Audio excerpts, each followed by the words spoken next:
So Maurizio, thank you very much. So my presentation will be fully based on your thoughts.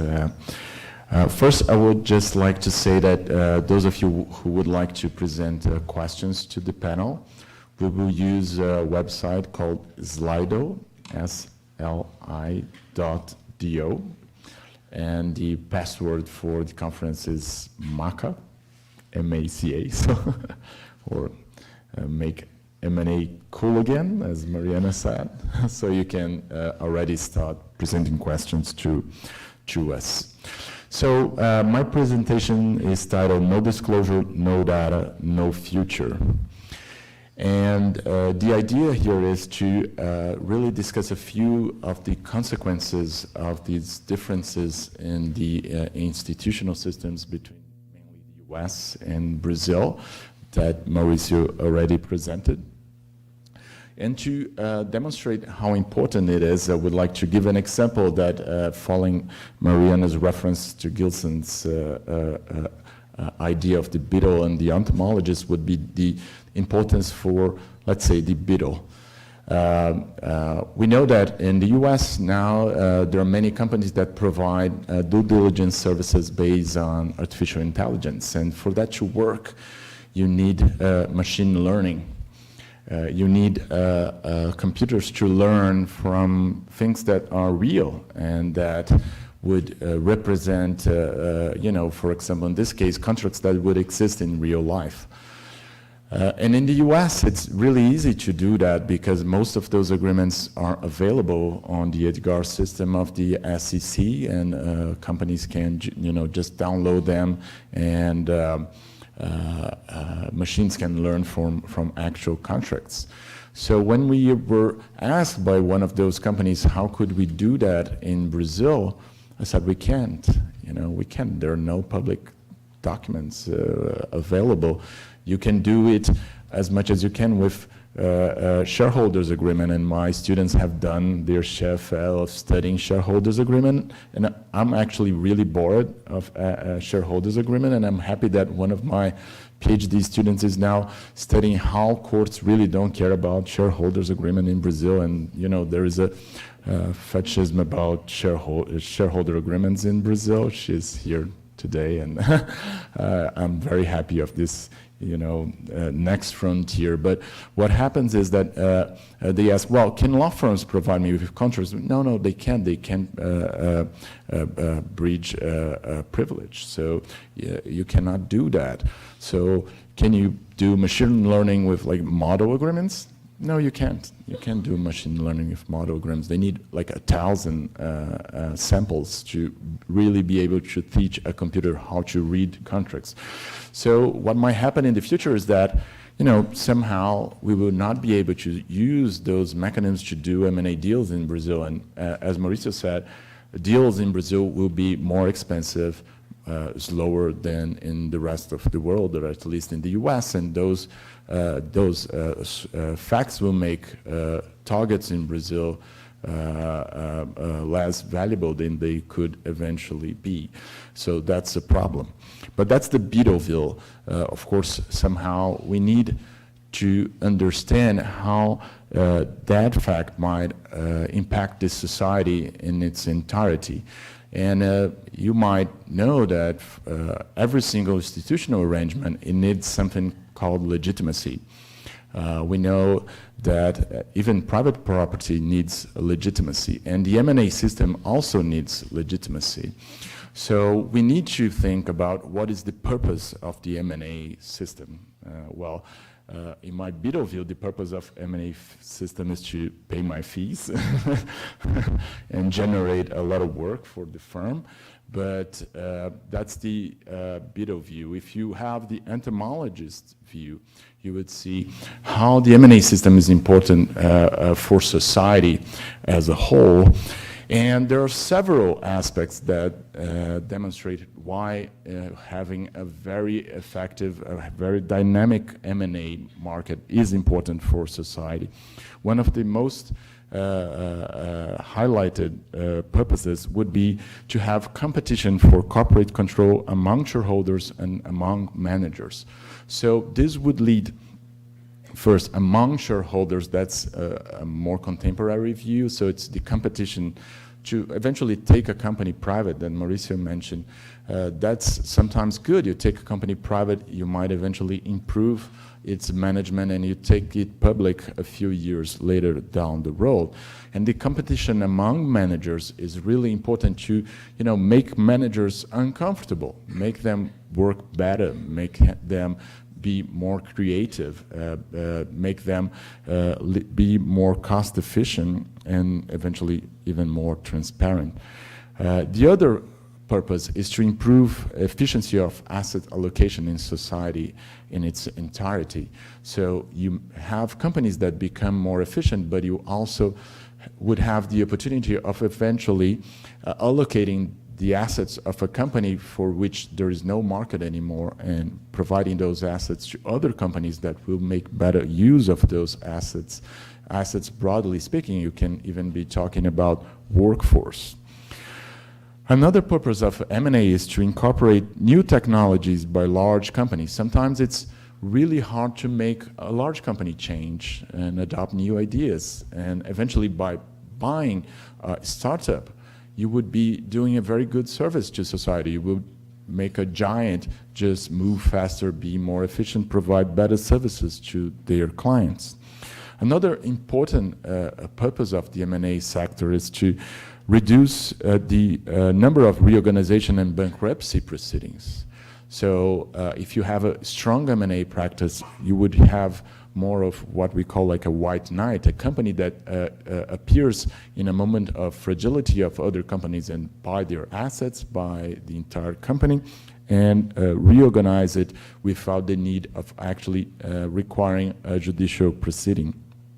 And in the end, the combination of all those elements would be that eventually M&A would increase social and economic development. So we would think a country that has a very efficient, very dynamic M&A market would be more prone to have a higher GDP growth and would be better equipped to compete in an international market. But of course, if you look at those purposes, there are always also the negative sides of M&A, and we have known them very well. One of them would be the use of M&A transactions to form monopolies or oligopolies. We saw that in the US before the crash of '29. It was called like the Morganization system. So the idea that you could buy all the companies on single market and create a monopoly. The greatest example of that was the US Steel Company, the largest public company in the beginning of the 20th century. And of course, there are problems regarding that. Maybe the 29 crash might be related to this kind of strategies. And of course, the entire US security system was also a response to that in some sense. Another problem is, of course, maybe insider trading. M&A transactions are very prone to generating valuable information that can generate insider trading. And of course, there are other problems, other social problems related to M&A that are eventually the ripping off of companies, the effect of corporate raiders, and you might remember the phrase of Gordon Grickold, so that greed is good, and that eventually we would think, well, the purpose of having an M&A system is not to stimulate the search for greed purely, but to drive that towards more important goals for society as a whole. So what we think is, what are the ties of the M&A system? What really attach us to a path that would lead to those higher purposes of the M&A system? You might all remember the idea that was in Homer's story of Ulysses and the sirens, that sometimes we need to be tied to the mast of the ship so that we don't jump on the sea.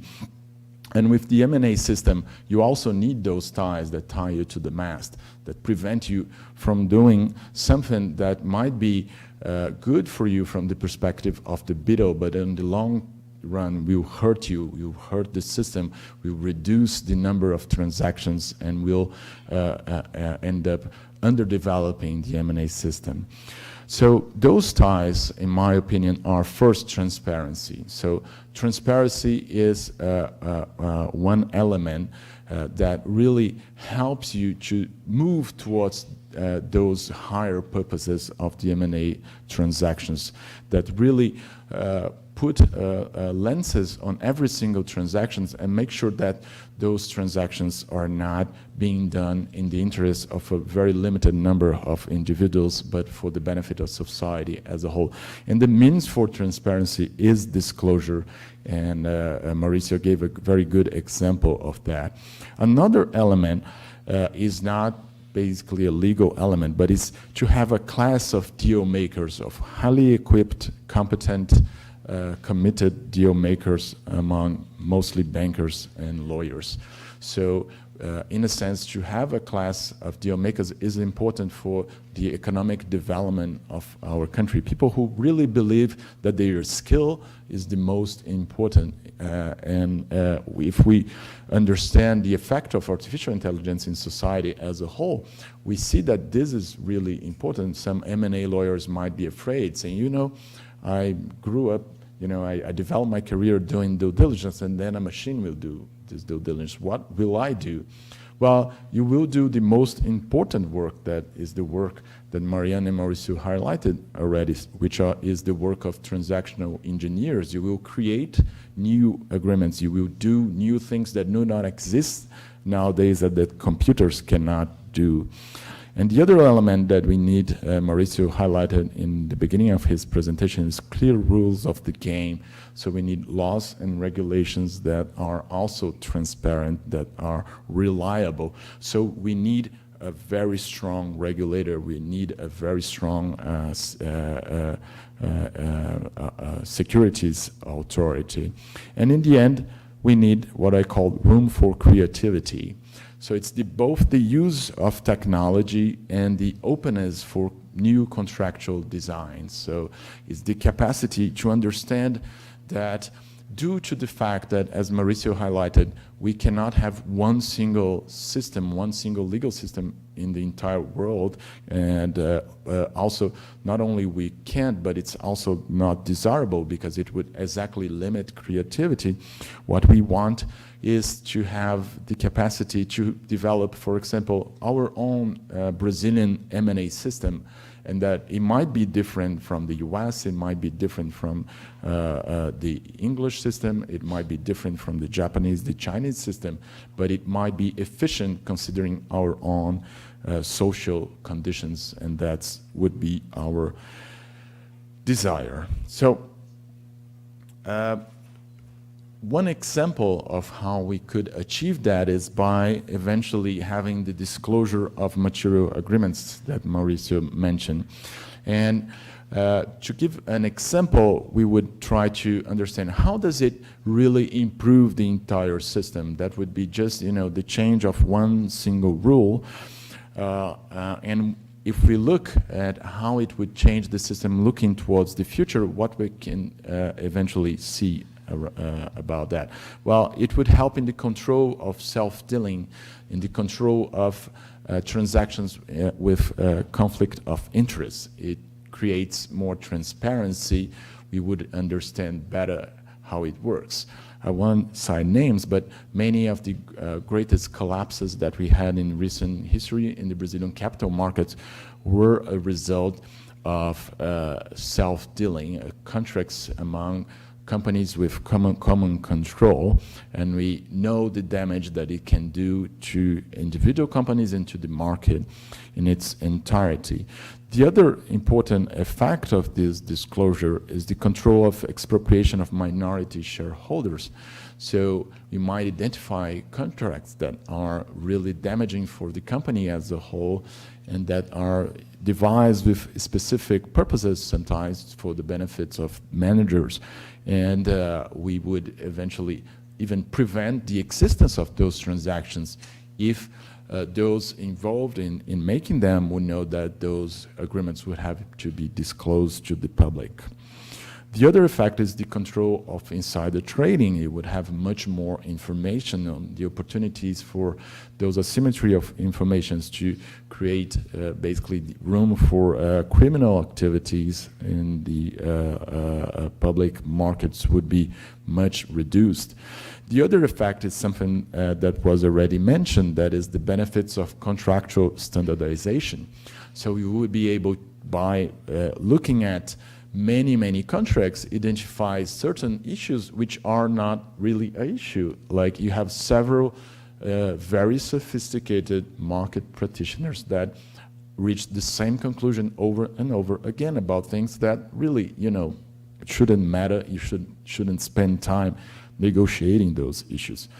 And finally, something that would be really a game changer in Brazil, I think, would be to create very clear standards of good faith, standards for what we call in Brazil, boa-fé objetiva. So in a sense, nowadays we can see that there is a huge difference between what we would understand as good faith in the US and in Brazil.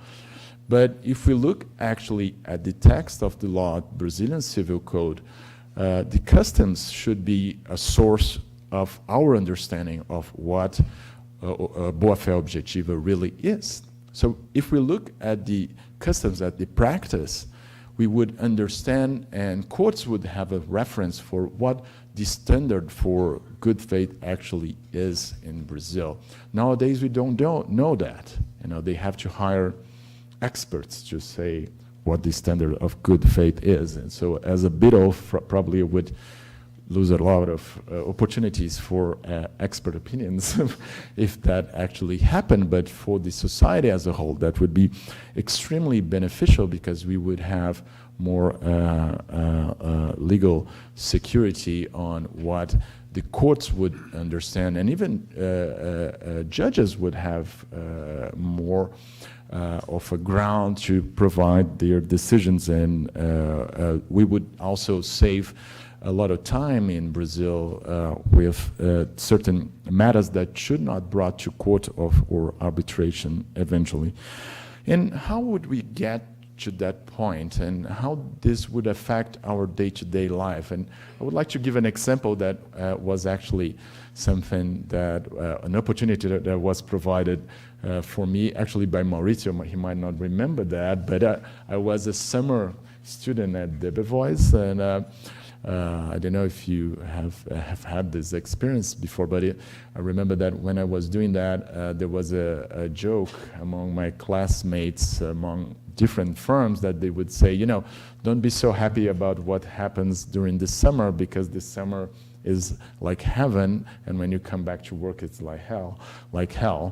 But actually, my experience at Debevoise was not exactly like that, because Maurizio gave me actual work, not made-up work, as my first assignment.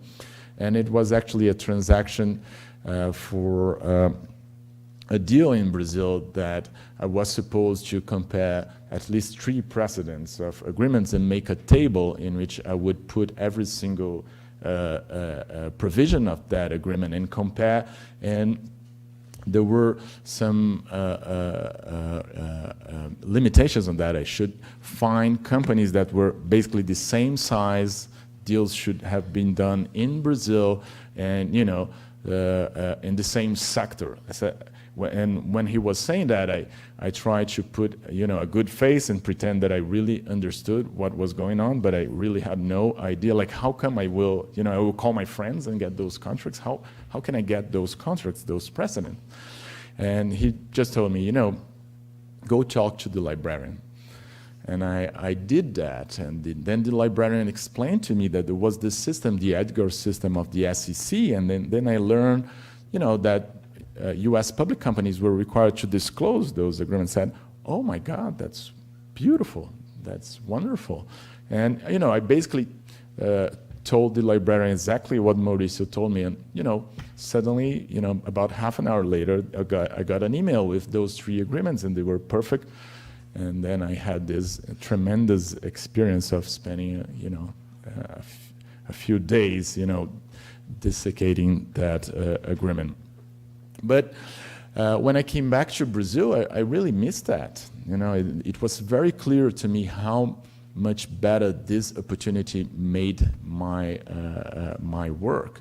And also, as an academic, I started feeling how difficult it is to really explain to students, you know, what real agreements are, the difficulties of not being able to provide my students with an actual M&A agreement under Brazilian law so that they really understand what it is.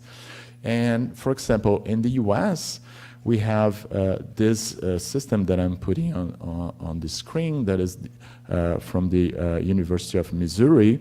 They created basically a public database of agreements segregated by kinds of agreements that are freely available to all individuals doing research for them to compare and understand how those agreements work.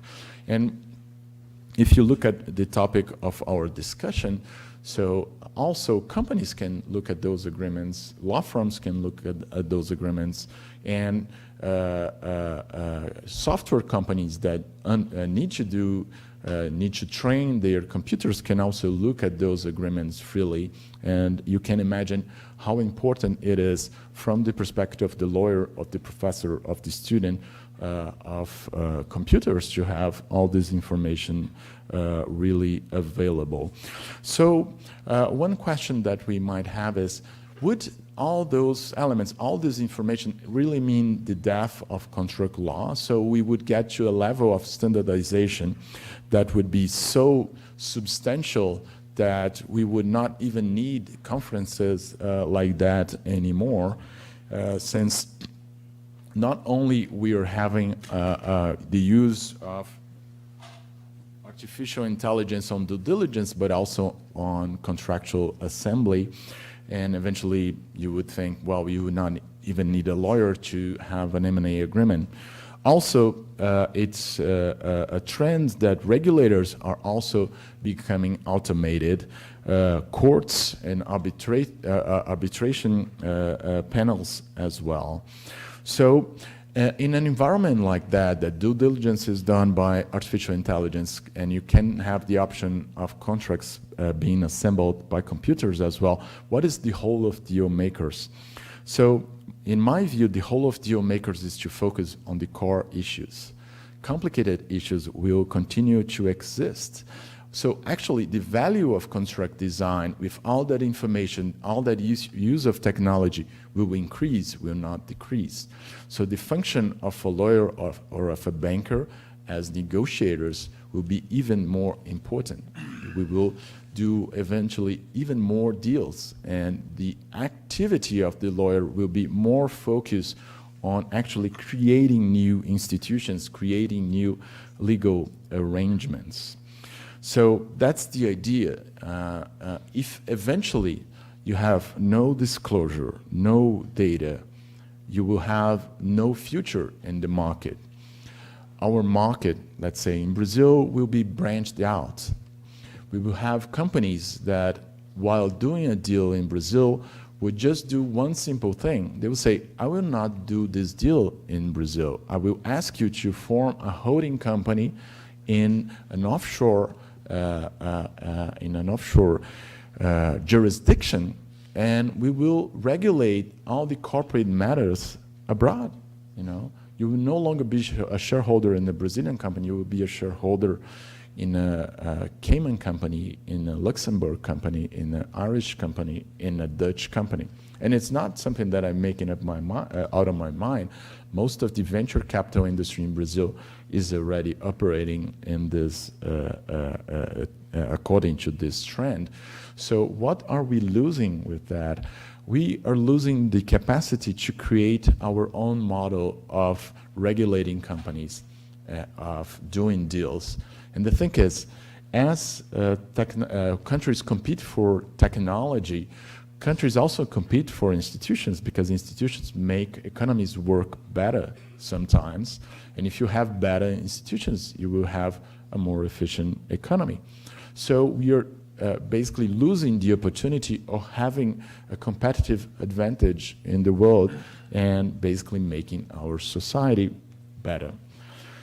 So what can you do in Brazil? And the thing is, could we have these rules regarding disclosure of material agreements? I would think a lot of people would feel very uncomfortable with that. But the thing is, they have done that in the US for many years, and that, as we mentioned, there have been many benefits for society as a whole. Could we do that in Brazil? And we know a lot of people would oppose, some associations of controlling shareholders would oppose that, some controlling shareholders would oppose that, some individuals that work with M&A would oppose that. But I think it's worth the debate. Let's discuss that. And I was thinking of an example about that coming here today, and I thought about what we thought about divorce many years ago. So my parents could not divorce when they wanted, because it was prior to the divorce laws in Brazil. But nowadays it's just impossible to think of a society in which people could not divorce. So eventually changing a rule like that would be just the same thing. Today we can think, wow, that's a huge burden on companies that would reduce their capacity to do deals in a sense. But if we look forward, eventually we would discover, no, actually that's what would put our system in a different level, what would really create the opportunities for more sophisticated markets in Brazil, both for public equities and also for M&A transactions.